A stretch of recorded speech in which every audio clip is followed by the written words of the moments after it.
Today I'm speaking to Amanda, who's our patient, and her sister Alex. I'm going to keep my mask on because your mom's immunocompromised, so we're just going to be extra safe. Tell me a little bit about your journey. You've both been touched by CRPS.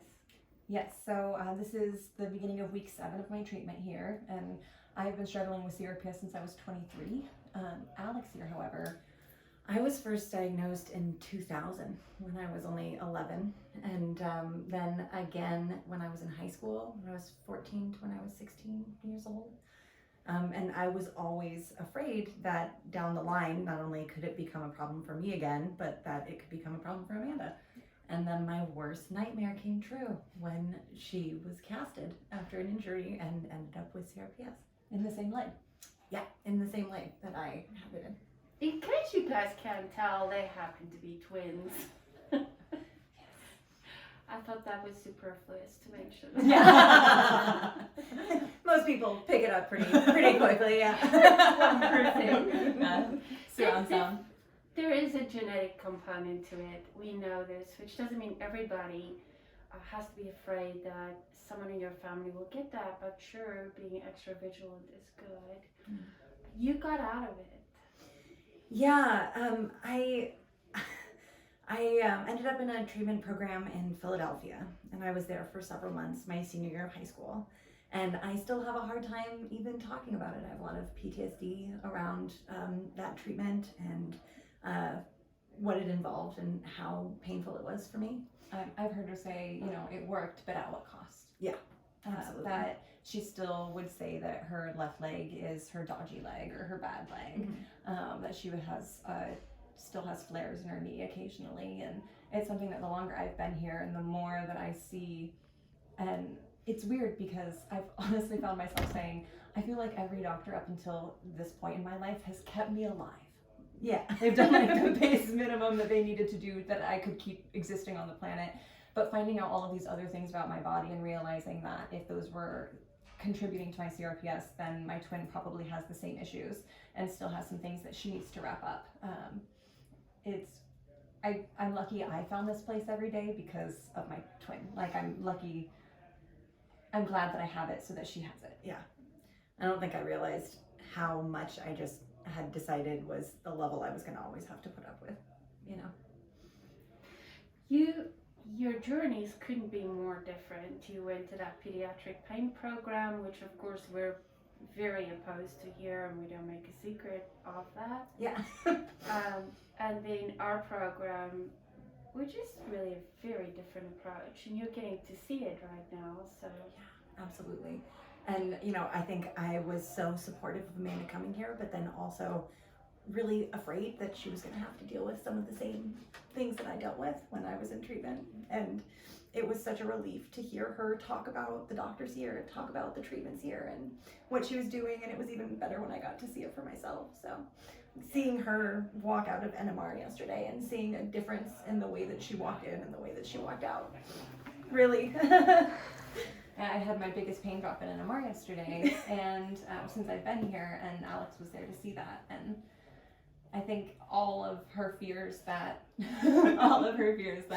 I was in the same sort of program that she was, so that I'd have to go through the same sort of thing that she went through to find any sort of relief. And she's my twin. She's my other half. We are each other, and I'm just so lucky to have her support and her love. I don't know what else to do. I get distracted. Yeah. Very true. And she's different. You're seeing changes. Oh yeah, absolutely. We had been apart for over a year before I got to come and visit her here, and it had spread up her leg, and her sensitivity had spread up her leg in that amount of time. So I expected that when I got to see her again, it was going to be worse, that she was going to be moving in a way that showed that it had spread further, and that she was going to be babying it and avoiding touching it and things. And she jumped on the bed with me and let it kind of bounce against her bad leg at one point, and I was just shocked by how she was moving around and how much better she was doing than even the last time I saw her. Well, I had conversations with people here about protecting it even when I didn't need to protect it, so I've been very focused on like, no, how would I move? Yes. How would I do this if I wasn't in pain? And trying to get my body used to that so that when I'm not in pain and when I do feel pain drops, I'm not still, dragging my leg around. And I mean, one difference from this and the last video is the last video my crutches were propped up behind me, and in this video I don't have them. No more. No more crutches. I have to say the brain treatment we did on you last week has been massively beneficial. You're a different person talking to me today. That's the breakthrough we needed. Yeah, I have a lot of issues with anxiety, depression. I have some PTSD issues and things like that. And I was at a point where I was trying, and I felt like I was really pushing myself as hard as I could. I reached 100 NMR, all of these things, but I still wasn't seeing those breakthroughs in pain that we needed to. And that my brain just wasn't letting me. The pain was very real to my brain, and it needed to calm down a little bit. And so I was able to do a treatment, Cerazette, for a week, and it was, I found it so that afterward, I had calls that I'd been putting off, or, things like that. Or, normally if I have to make dinner, I will just drag it out until the ingredients are about to rot. And then I'm like, fine, I have to stand. I have to do it now. And I was like, oh no, I'll just make soup now. I'm just going to do it now. Oh, I'm just going to make that phone call now. Let's just do it now. What would make me less stressed if I just handled it? And my mom was like, I'm sorry, you're what? You're just dialing the phone? Even I called and she was like, I'm on the phone with my mother-in-law. And I was like, oh, okay. The phone. Yeah. Even when we were kids, when we used to call for pizza, I would dial the phone and then throw it at her and run so I didn't have to talk to her. And they were already on the other line. I have phone anxiety. So I do think that it made a big difference, and I think that one of the big things that even helped is coming away from it when I'm so sensitive to any changes and whatnot, and my brain's just ready to soak up all of this stuff. Having my twin come and just be overwhelmed with that love and support. I've been so fortunate. I have my mother's support. My husband from afar is just the greatest, most wonderful thing.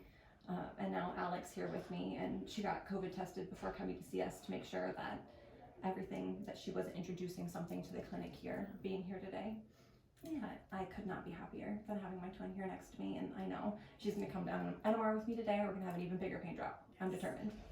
And by the way, you guys need this info. You tame lions. And I train gators. Yeah, I've done some gator training. She's done some lion training. We're zoo professionals, both of us, and my husband is an elephant manager. We're our one wild family, that's for sure. It's a good way to live.